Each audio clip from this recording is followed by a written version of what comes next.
자, 생태계 구성 요소와 환경.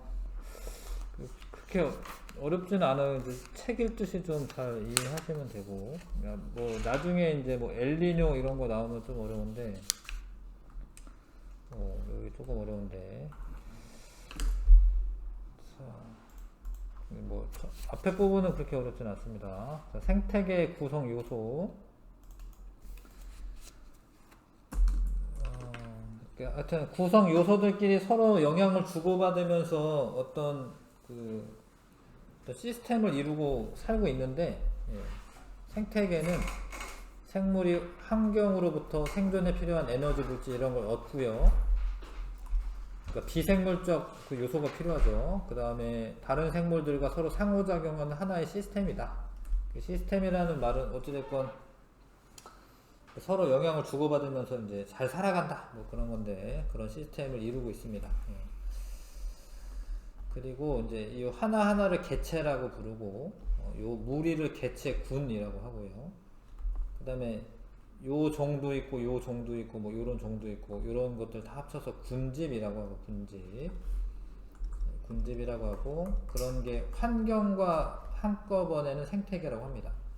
그래서 같은 지역에 사는 여러 개체군의 집합은 군집이고, 이건 생물들이고, 그 다음에 생태계는 그거랑 그런 군집과 환경하고의 영향을 주고받는 체계, 이거를 생태계라고 합니다.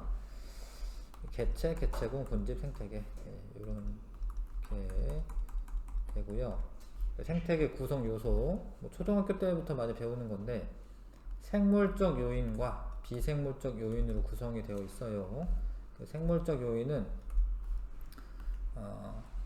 영양분을 획득하는 방법에 따라서 생산자, 소비자, 분해자로 나누는 거예요.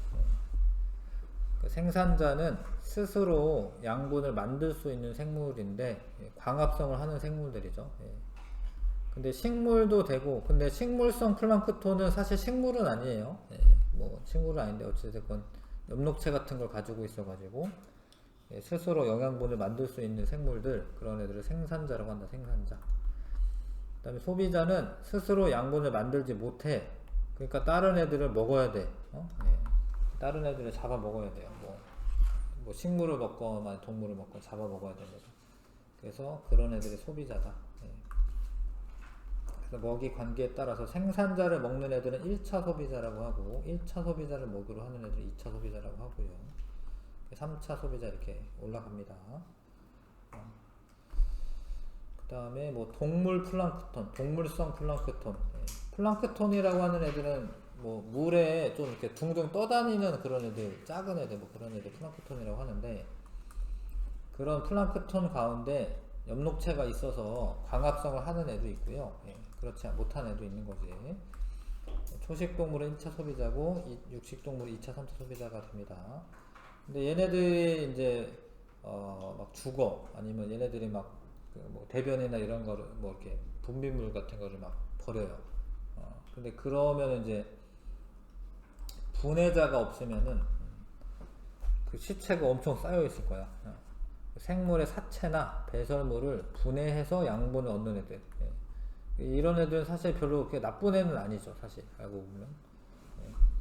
물론 이제 병균, 세균 중에 이제 그 질병을 일으키는 세균도 있지만 그렇지 않은 세균도 있어요. 우리 몸에 세균이 되게 많습니다. 뭐 대장균 이런 거는 사실 알고 보면은 나쁜 애가 아니에요.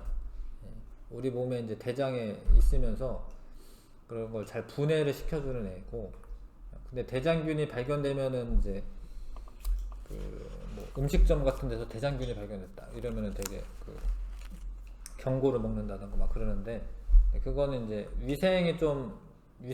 세균이 막 산다라는 건 위생적인 거는 아니거든요. 이 대장균이 나빠서 그런 게 아니라 위생적이지 않다라는 의미지. 어찌됐건 세균, 버섯, 곰팡이는 분해자예요, 분해자. 버섯이 피는 것도 죽은 나무에서 펴요, 죽은 나무에서. 막 살아있는데 막 그 버섯이 펴가지고 그 나무를 죽이고 이러진 않아요. 뭐 이렇게 나쁜 애들은 아니다, 곰팡이도. 자, 그래서 생산자, 소비자, 분해자로 생물들을 나눌 수가 있고요. 생물 말고 이제 주변의 환경 요인이 되는 건데, 비생물적 요인에는 빛이나 온도나 물, 토양, 공기 등 이런 환경을 말하는 거지. 그 어떤 비생물적 환경 요인이라고 하고, 위도나 고도, 지형적 특성에 따라 많이 달라집니다. 자, 그래서 생물이 살아간 터전 제공하고요. 여러 가지 뭐 영양분이라든가 이런 것도 제공합니다. 빛, 공기, 물, 토양은 비생물적 요인, 생물적 요인은 생산자, 소비자, 분해자. 이거 합쳐가지고는 생태계를 이루고 있다. 다 이해 가시죠? 그 다음에 여러 가지 이게 생태학적 용어들이 있어요. 그래서 평상시 쓰는 용어랑 좀 다른 의미로 사용하기 때문에 외울 필요는 있고, 작용이라는 말은 원래 작용이라는 거는 그냥 뭐 서로 영향을 주고받고 이런 게 작용이잖아요. 근데 여기에서의 작용은 비생물적 요인이 생물적 요인에게 영향을 주는 거, 비생물적 요인이 영향을 주는 거, 비생물적 요인이 생물에게 영향을 주는 거, 그걸 작용이라고 해. 비생물적 요인이 영향을 주는 거. 화살표 보시면 빛, 온도, 물, 토양, 공기 이런 게 생물적 요인에게 화살표가 가져 작용이라고 합니다. 작용. 근데 그거에 대한 반작용은 생물적 요인이 비생물적 요인에게 영향을 주는 거. 생물적 요인이 생물들이 영향을 주는 거. 그러니까 뭐 그 나무들이 광합성을 해서 공기 성분을 바꾼다던가, 그 생물들이 영향을 주는 거는 반작용. 뭐 사람이 어디 가가지고 막 그 생태계를 파괴한다던가 뭐 이런 건 반작용. 근데 햇빛을 받아가지고 광합성을 한다, 이런 건 작용. 무슨 얘기인지 아시겠죠?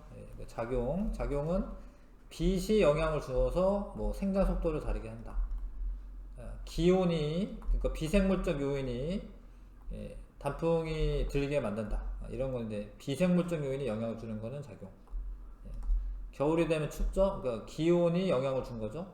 그런 거는 작용. 반작용은 거꾸로 생물이 토양을 비옥하게 한다. 지렁이가 토양을 비옥하게 한다. 지으류 뭐 그런 뭐 그 뭐지 이거 이끼 같은 거죠. 이끼 같은 게 바위를 토양화 시킨다. 지으류가 원래 그 뭐 아스팔트가 막 깔려 있고 이러면은 평생 그럴 것 같은데, 이 지으류라고 하는 애들이 바위 같은데 이렇게 달라붙어 가지고요, 산성 물질을 내보내면서 바위를 막 이렇게 부식을 시켜요. 그래서 토양화를 시켜, 돌멩이를. 이런 거는 이제 반작용의 예고. 메뚜기 떼가 초원을 황폐한다, 뭐 환경 자체를 다 황폐한다, 이런 거는 반작용이 됩니다. 자, 이런 거 다른 얘기네. 상호작용은 서로 영향을 주고받는 거죠. 상호작용은. 자, 아무튼 생태계는 생물적 요인과 비생물적 요인으로 되어 있고, 서로 영향을 주고받기도 하고요. 어떤 시스템을 이루고 있다. 그러니까 상호작용 이거 얘기구나. 서로 영향을 주고받는 거, 생물들끼리, 이거는 상호작용. 비생물적 요인이 그 생물에게 주는 건 작용, 반작용, 상호작용, 이렇게 용어를 알아두셔야 됩니다. 자, 생물과 환경의 관계. 생물은 비생물적 요인의 영향을 받고요. 자, 그런 사례들을 보는 거야. 빛의 영향을 받는 경우. 근데 빛이 세기도 있고, 빛이 파장도 있고 이래요. 아무튼 빛이 세기가 어떤 영향을 주냐, 생물들에게. 빛이 세면 이 잎이 두꺼워져요. 잎이. 울타리 조직과 해면 조직으로 나눌 수가 있는데, 울타리 조직이나 해면 조직에는 엽록체가 있는 세포들이 있어. 광합성할 수 있는 세포들이 있거든요. 광합성할 수 있는 세포들이 많아지고 두꺼워져 가지고 잎이 센 곳에 사는 나뭇잎은 두꺼워요. 근데 빛이 잘 안 드는 곳에 있다. 그러면은 빛이 잘 안 들면 얇아집니다. 얇습니다. 아무튼 그렇고 빛의 세기가 센 쪽으로 식물들이 막 굽어져서 자라죠. 덩굴 식물이나 이런 애들 막 나무 타고 올라가가지고 빛이 비추는 곳으로 뻗어나가죠. 그런 얘들은 이제 빛의 세기에 영향을 받은 얘다. 그 다음에 양지 식물도 있고 음지 식물도 있는데 무조건 빛이 잘 들면 식물이 쭉 잘 자랄 것 같지만 꼭 그렇진 않아. 화초들 가운데 음지 식물도 많아요. 그러니까 여기 실내에서 기르는 식물들은 음지 식물인데 그런 애들 이파리가 되게 얇아요. 근데 또 걔가 햇빛 쨍쨍 내리쬐는 곳에 놔두면 또 죽어. 그래서 그런 음지 식물과 양지 식물은 빛의 세기에 영향을 받는 거죠. 자, 그 다음에 빛의 파장. 자, 뭐 이것도 좀 재밌는데 원래 그 미역이나 이런 애들이 다 똑같은 게 아니야. 뭐 그 파래라고 해서 파래라고 하는 애들은 녹조류야. 잎이 녹색이야. 청각 뭐 하여튼 요런 거는 녹색이야. 근데 잎이 녹색인 애들은 녹색을 반사해서 녹색인 거예요. 그러니까 잎이 녹색인 애들은 붉은색 계통의 빛을 써요. 광합성 하는데. 그러니까 붉은색 계통을 쓰고 안 쓰는 거는 반사를 하니까 녹조류야. 그러니까 녹조류는 붉은색 파장 영역에 요거 써놓은 게 요게 파장이거든요. 660 나노미터 이게 파장이야, 파장. 파장이라고 하는 거는 원래 이렇게 그 파동에서 마루와 마루 사이의 거리를 파장이라고 하는데 아무튼 파장이 긴 애가 적색광이에요. 파장이 긴 게. 이게 이거보단 짧잖아. 파장이 짧은 게 청색광이야. 파장이 긴 빛은 그 한 20m 정도까지밖에 못 들어가요. 바다 깊숙이까지는 못 들어갑니다. 그래서 파장이 도달하는 깊이가 한 20m까지야. 녹조류는 20m까지는 살아요. 거기에 녹조류들이 살고 갈조류 이런 애들은 미역 이런 애들인데 미역 다시마 내가 뭐 저기 뭐 남해에 가서 미역을 키워야겠다. 그럼 미역을 키우려면은 40m보다 더 깊은 곳에다가 기르면 안 자라. 왜냐면 거기에는 노란색빛, 황색광이 도달을 못해요. 그래서 요런 애들 갈조류는 황색광을 주로 쓰는 거예요. 그러면 한 40m 깊이까지는 자라. 근데 홍조류는 이제 김 같은 게 홍조류인데 김이나 우뭇가사리. 김이 까만색이긴 한데 한 겹 한 겹 보면은 약간 붉은 빛이 들거든요. 그런 애들은 파란색 빛을 쓰는 거야. 파란색 빛을. 근데 파란색 빛을 쓰는데 나머지 빨간색 빛은 반사하는 거거든요. 그래서 홍조류는 되게 깊은 곳까지 잘 자라요. 그래서 이런 거는 이제 왜 그 자라는 수심이 다르냐, 빛이 도달하는 파장이 다르기 때문에 그렇고, 그래서 이거는 파장의 영향을 받은 예야. 수심에 따라 해조들의 분포와 빛의 파장별 투과도 파장에 따라서 도달하는 정도가 다르기 때문에 이렇게 사는 곳이 다르다. 자, 그 다음에 이것도 빛이죠. 빛이긴 한데 1조 시간. 빛이 비추는 시간. 식물이 개화할 때, 꽃필 때 말하는 거죠. 봄에 꽃피는 애들이 물론 많지. 뭐 벚꽃이나 붓꽃이나 토끼풀 이런 애들 1조 시간이 길어지는 봄이나 초여름에 개화하는 애들이 많아. 근데 국화나 코스모스 이런 애들은 1조 시간이 짧아지는 가을에 개화를 합니다. 그래서 1조 시간이 개화 시기에 영향을 주는 거죠. 생물이 1조 시간에 영향을 받은 거예요. 그 다음에 자, 동물이 생식할 때 이렇게 짝짓기하고 이럴 때 뭐 사람은 그거는 별로 관계가 없는데 새들은 대부분 봄에 번식을 많이 해. 봄이 되면은 번식을 해. 그러면은 먹을 게 많아요. 벌레들이 많아. 여름이나 이럴 때 봄부터 해가지고 그래서 애를 기르려면은 그 막 벌레 잡아다가 자꾸 먹여야 되거든요. 그래서 새는 주로 봄에 번식을 합니다. 근데 송어나 노로는 일조 시간이 짧아지는 가을에 번식을 한다. 이 먹이에 따라 뭐 다를 수 있고요. 그래서 일조 시간이 그 번식하는 시기를 결정해 준다. 이런 게 빛이 생물에 영향을 준 그런 사례들이고, 온도가 생물에게 영향을 주는 거. 자, 넘겨보세요. 자, 온대지방의 낙엽수는 기온이 내려가면 단풍이 들죠.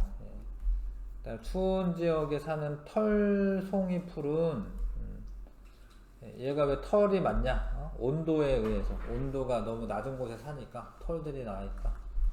동백나무나 상록수 이런 애들은 겨울도 잘 견디는데, 요런 애들은 되게 반짝반짝 하거든요. 동백 그 잎 같은 거 보면은. 그런 애들은 큐티클층이라는 게 두꺼워가지고 겨울이 돼도 수분을 잘 안 뺏겨요.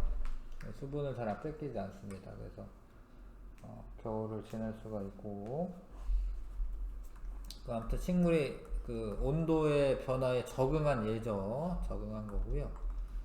그 다음에 정원동물, 동물 같은 경우에 이제 온도가 일정하게 유지되는 애들은 겨울이 되면 이렇게 털이 막 이렇게 뭐 이렇게 풍성하게 되고, 물론 이제 북극 여우는 북극에 사는 애니까 이렇고, 그다음에 온대나 이제 사막여우 같은 경우에 귀도 엄청 크죠. 열 발산 잘 되게. 온대 지방은 뭐 중간 정도네. 그리고 되게 말랐어요. 사막여우는 근데 등치도 되게 조그매. 뭐 에버랜드 같은 데 가서 보면 되게 조그맣더라고요. 근데 이게 이제 추운 곳에 사는 애들은 피하 지방이 두꺼운 게 좋기 때문에 몸집도 큽니다. 더. 근데 정원동물은 온도가 유지가 돼야 되기 때문에 이렇게 적응을 하는데, 변온동물은 자기 체온이 내려가기 때문에 그러면 생명활동이 되게 느려져요. 그래서 땅속에 들어가 겨울잠을 자는 거야. 이것도 이제 온도의 영향을 받아서 이런 생활을 하는 거지. 자, 그리고 햇빛을 받는 양을 조절하는 방법 등으로 외부 온도를 적응한다. 뭐 사막에 사는 뭐 있죠? 그 도마뱀 같은 애들, 그런 애들 그늘에 주로 살고, 뭐 그런 것들이 있고. 근데 정원동물 가운데 겨울잠 자는 애가 있긴 하죠. 근데 그런 애들은 먹이가 겨울철에 먹이가 적어지니까 최대한 활동량을 줄이는 겁니다. 그래서 곰 같은 애들 이제 겨울에 자는 애들이 있지. 근데 또 이제 북극곰은 또 그렇지 않죠. 북극곰은 먹이가 겨울철에 오히려 더 풍부해져요. 왜냐면 그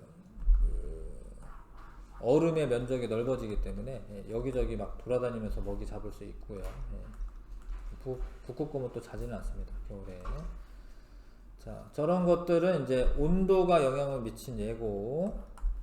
그 다음에 이런 건 알죠. 정원동물은 조류랑 포유류는 정원동물이다. 조류랑 포유류는 정원동물이에요. 나머지 어류, 양서류, 파충류는 변온동물입니다. 온도에 민감하지. 정원동물은 좀 버틸 수 있죠. 추워도 온도를 유지할 수 있죠. 자, 그 다음에 물과 생물. 물이 되게 중요한데, 건조한 지역에 사는 식물들은 저수 조직이 발달하고 잎이 되게 두껍죠. 여기에 이제 물들이 안에 들어가 있지. 그 다음에 잎의 모양이 가시로 변해서 증발을 막습니다. 증발을. 그 다음에 중생식물, 보통 육지에 사는 식물로 뿌리, 줄기, 잎이 잘 발달되어 있다. 그 다음에 습생식물, 연못이나 습지에 사는 식물로 뿌리가 잘 발달하지 않고 물이 많아가지고, 주변에 물이 많고 통기 조직이 잘 발달되어 있다. 뭐 이렇게 물 위에 떠 있거나 이래야 되거든요. 그래서 그 공기를 이제 가지고 있을 수 있는 그런 조직이 발달되어 있습니다.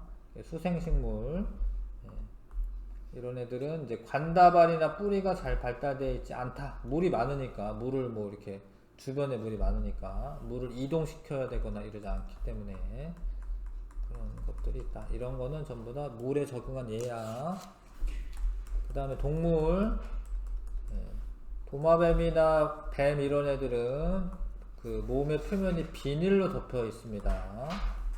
그런 애들은 이제 수분의 증발을 막기 위해서 그렇고, 곤충은 키틴질로 덮여 있습니다. 딱딱하게. 파충류와 조류의 알은 단단한 껍데기로 쌓여 있다. 뭐 이게 당연한 것 같지만, 뭐 개구리알 이런 거 단단한 껍질로 안 싸져 있잖아요. 그 물 속에 낳는 알들, 뭐 어류 알들 그 단단한 껍질로 둘러싸여 있지 않습니다.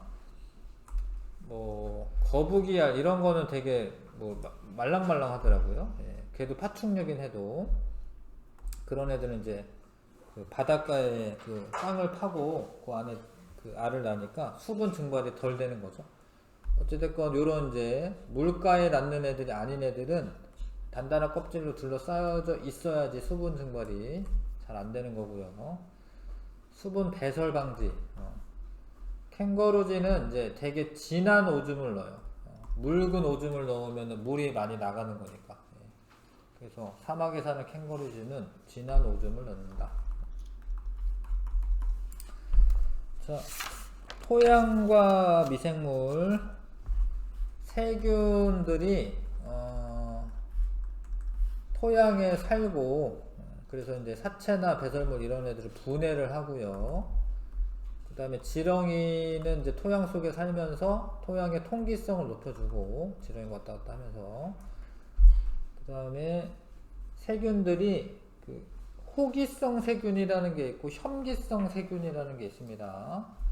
호기성 세균은 산소가 있는 곳에 살아. 산소를 뭐 좋아한다 뭐 이런 건데, 그런 애들은 산소를 이용해서 에너지를 얻어요. 그런 애들은 땅이 있으면 깊은 곳에 사는 게 아니라 그냥 땅 근처에 사는 거예요. 땅 근처. 근데 혐기성 세균은 산소가 없는 곳에서도 물질을 분해해서 살아가는 세균들이야.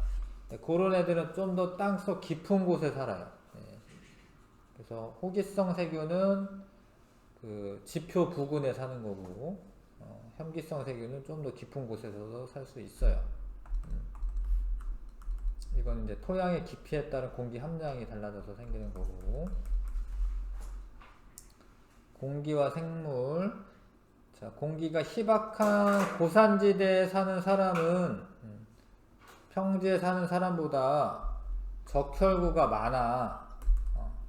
그러니까 이 평지에 사는 사람은 주변에 산소가 많으니까 적혈구가 뭐 적당히 있는데, 만약에 여기 사는 사람들은 산소 자체가 별로 없기 때문에 적혈구가 많아야지 산소랑 결합을 잘 해서 산소 공급이 잘 됩니다.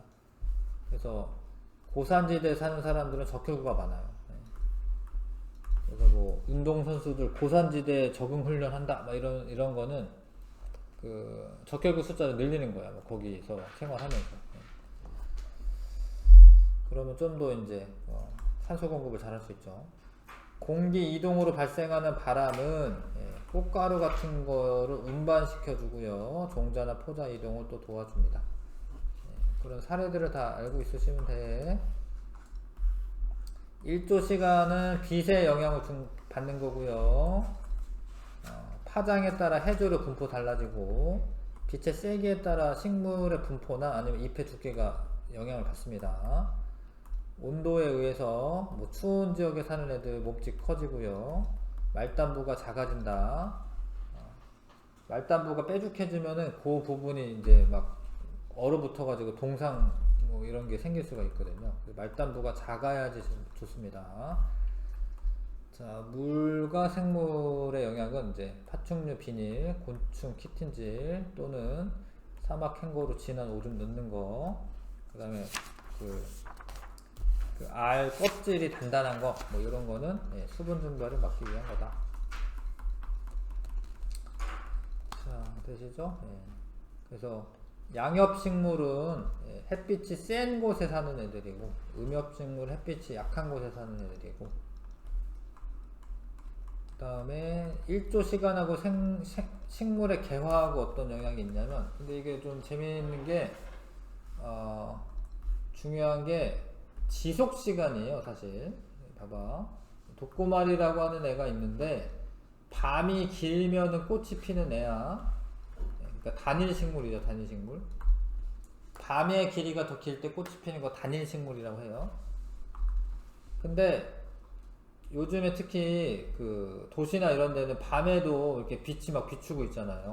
뭐 가로등 이런 거 불빛 비추고 있잖아. 그래서 이 밤의 길이가 이 지속하는 시간이 일정 시간 이상 돼야 되는데 여기는 중간에 빛을 준 거야. 그럼 이 꽃이 안 펴요. 얘가 느끼기에는 밤의 길이가 짧다라고 느끼는 거야. 얘는. 그래서 지속 시간이 길어야 되는 거고, 토끼풀은 장일식물이야. 장일식물.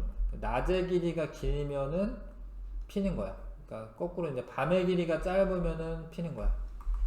근데 이건 밤의 길이가 긴데 지속 시간이 짧은 거예요. 그럼 이거 꽃 핍니다. 뭐 가을이나 이럴 때도 꽃 피는 거예요. 원래는 장일식물인데. 그 장미 이런 것도 원래는 5월에 펴야 되거든요. 근데 요즘 보면 가을에도 핍니다. 왜냐면 이 도시에 사는 애들은 빛의 영향을 많이 받죠. 예제 한번 뭐 답 나와 있지만 한번 풀어봐 주시고, 예제 한번 풀어봐 주세요.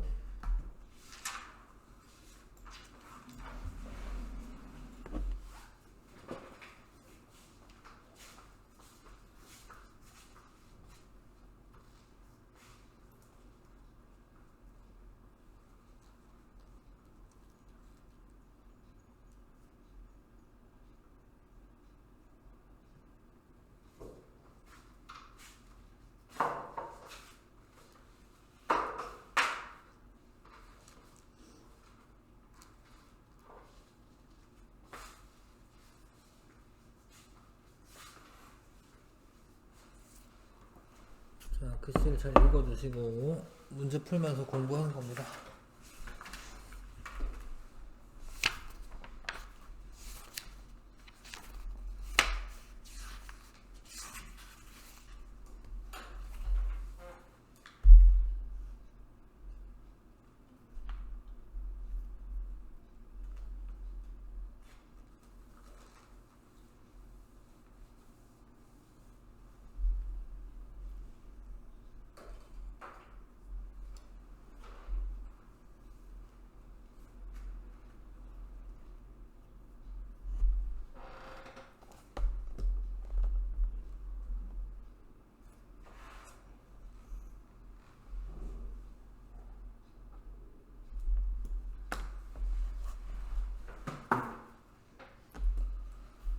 자, 그래서 빛의 세기에 영향을 받은 거 찾아라라는 거죠. 옳지 않은 거. 양엽은 음엽보다 면적이 넓다. 면적이 넓다. 잎의 양엽은 면적에 대해서는 안 나왔었는데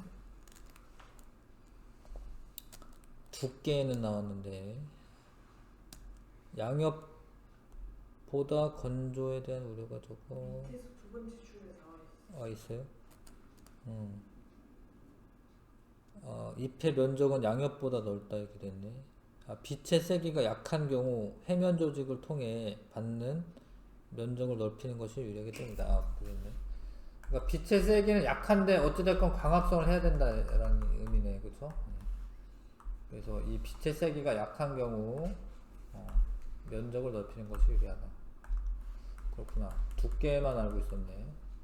면적은 그 음엽식물이 더 넓다. 양엽이 좋고 음엽이 더 넓어요. 양엽은 울타리 조직 두께가 두껍게 발달하는 거 맞고요. 음엽은 건조에 대한 우려가 적어. 큐티클층이 얇다. 이게 맞아. 그러니까 큐티클층은 코팅되어 있는 거거든. 반듯반듯하게. 큐티클층이 두꺼운 거는 증발 잘 되는 거예요. 근데 음엽은 건조가 그러니까 그늘 같은 데 있는 거니까 큐티클층이 두꺼울 필요가 없다라는 거고요. 음엽은 울타리 조직에 비해 해면 조직이 더 발달되어 있다. 그러네. 해면 조직이 더 발달되어 있네. 그 이유는 뭐지? 빛이 투과를 해야 되기 때문에 그런 것 같은데.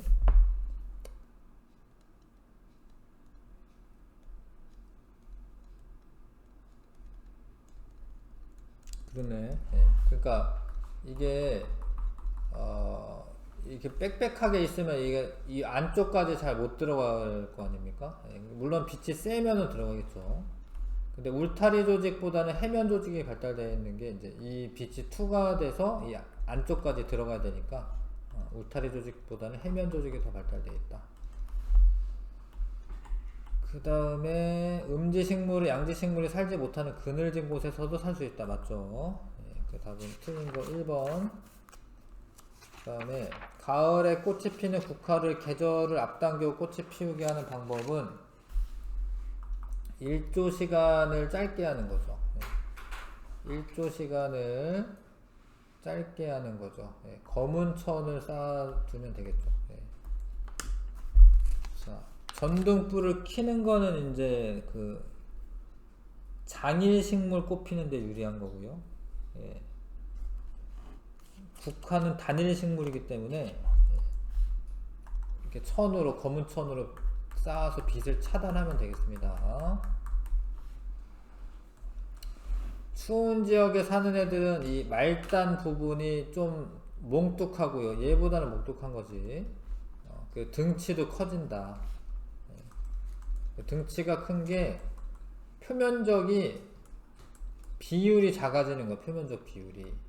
표면적 비율이 작아져서 열이 방출되는 게 더 적게 되는 거고요. 북극 토끼는 귀가 더 짧고 여기 어디지? 저위도에 사는 애들 귀가 더 말단 부분이 더 크다. 그리고 이렇게 빼죽하게 돼 있다. 이건 알렌의 법칙이라고 하네요. 알렌 법칙. 고위도에 살수록 몸의 말단부가 작아지는 경향을 나타낸다. 알렌 법칙이라고 합니다. 자, 128에서 129쪽 확인 문제 한번 풀어보십시오.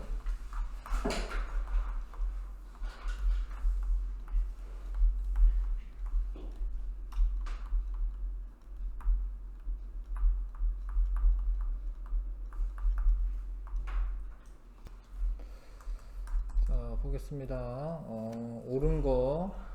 사슴 한 마리는 개체에 해당하죠. 예, 여러 종의 생물 개체로 이루어진 집단을 개체군이라고 한다.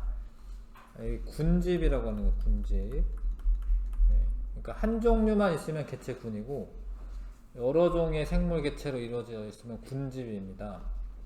예, 규모는 이게 이제 거꾸로 되어 있네요, 그렇죠?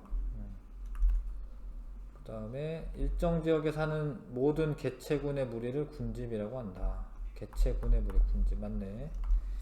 그 다음에 서로 다른 생물종은 반드시 서로 다른 서식 공간을 이용한다. 아니죠. 같이 살기도 하지. 그 기억 리을 가 나에 해당하는 용어를 쓰시오.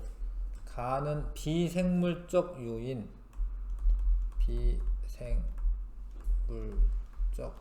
요인 나는 생물적 요인 생물적 요인. 자, 획득하는 방법에 따라 A에서 C에 해당하는 용어. A는 생산자고 B는 소비자고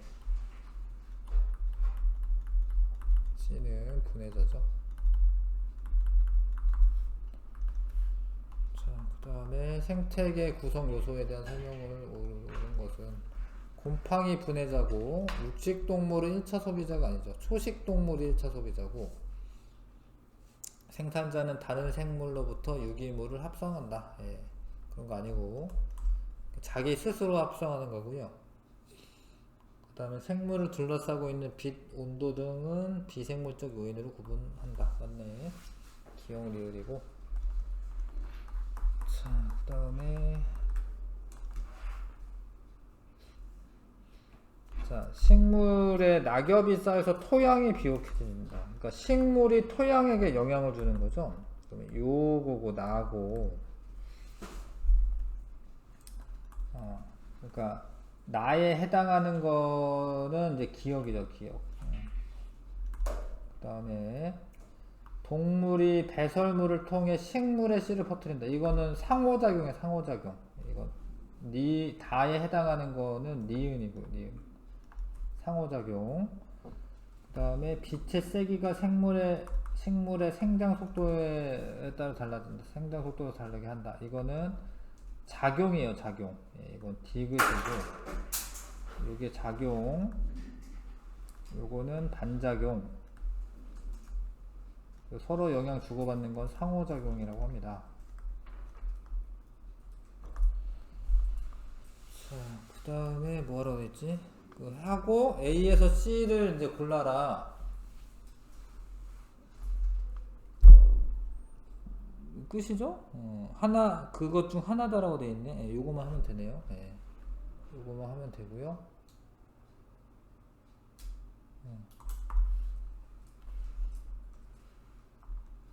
됐고, 그 다음에 지금 이거는 파장이 길수록 수심 깊은 곳까지 투과한다라고 되어 있는데, 잘 봐봐. 이게 파장 짧은 거야, 짧은 거. 파장 짧은 게 깊은 곳까지 간 거야. 이거 아니야. 파장이 짧을수록이에요. 해조류의 분포는 투과하는 빛의 파장과 양에 따라 달라진다. 맞죠? 해조류는 자신의 몸 색깔과 같은 색깔의 빛을 주로 합성한다. 이거 맞는 것 같은데 아니야. 이게 자신의 몸 색깔과 반대되는 색을, 반대 색깔의 빛을 이용하는 거예요. 그러니까 그 색을 이용하기 때문에, 그걸 흡수하기 때문에 나오질 않아요. 예. 흡수하는 거는 그 색을 써버리는 겁니다. 니은만 맞습니다. 자, 그 다음에 가는 나보다 추운 지역에 서식한다. 맞죠? 가는 나에 비해 몸집이 크고 말단 부위가 작다. 맞습니다. 나는 몸의 열을 외부로 방출하지 않도록 적응하였다. 아니, 방출해야 돼. 온도가 너무 높기 때문에 방출해야 돼요. 기억니은. 자, 이와 같은 수련과 선인장의 특징은 어떤 비생물적 요인에 적응한 거냐? 물이지, 물. 물 많은 곳에 사는 애, 물 적은 곳에 사는 애. 물에 적응한 거고요. 자, 토양에 돌려보내는 분해자 역할, 세균 이런 애들은 분해자 역할을 하는 거고요. 그 다음에 지렁이는 토양 속을 돌아다녀 토양의 통기성을 높인다라고 합니다. 얘가 산소나 이런 것들이 공급이 돼야 되는데 토양에 그 통기성을 높이는 거고요. 그 다음에 자, 공기에 의해 생물이 받은 영향. 꽃가루가 바람에 운반된다. 맞죠? 예, 바람에 의해서 운반되는 거 맞죠? 그 다음에 이거는 물이지, 물. 예, 공기 아니고. 요거 공기 맞습니다. 예. 산소가 부족해서 적혈구 숫자가 더 많다. 자, 국화 가을에 꽃피는 것은 빛의 일조시간이랑 관련이 있고요. 음지식물의 잎은 얇고 넓다. 이거는 세기, 빛의 세기. 선인장은 잎이 가시 모양이다. 이건 물. 북극여우, 사막여우보다 몹시 크다. 예, 온도. 가을이 되면 단풍잎이 붉게 물든다. 이것도 온도죠. 그 다음에 빛의 파장이랑 관계가 있습니다. 빛의 파장. 바다 깊은 곳에 홍조류가 많이 붙어있다. 잠깐 쉬었다가 할게요. 생태계 평형.